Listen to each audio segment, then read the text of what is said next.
Na only Governor Eno na waka comot from PDP. Welcome country people to Synod Media.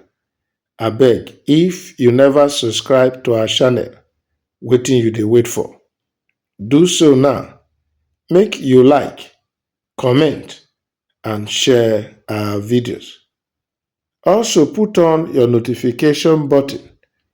You go get alert once we drop our update. Governor Eno of Akwa-Ibom State, he don officially join the APC, All Progressive Congress, but many of his closest friends, they refuse to follow am. He can expose deep political fault lines in Akwa-Ibom State. Governor Eno, he announced in defection from PDP to APC.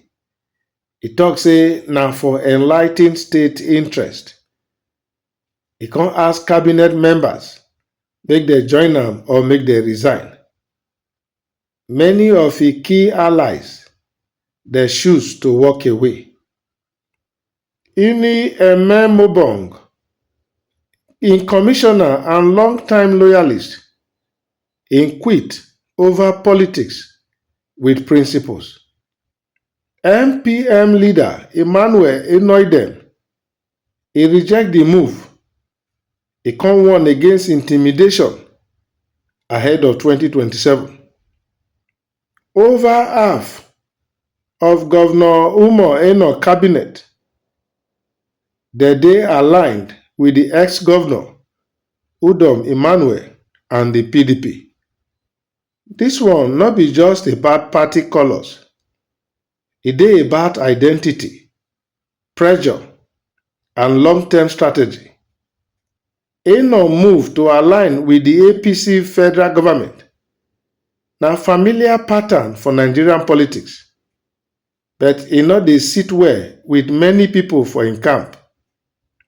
For some of them, na question of principle. For others, na about loyalty to Udom Emmanuel or fear of political backlash for 2027.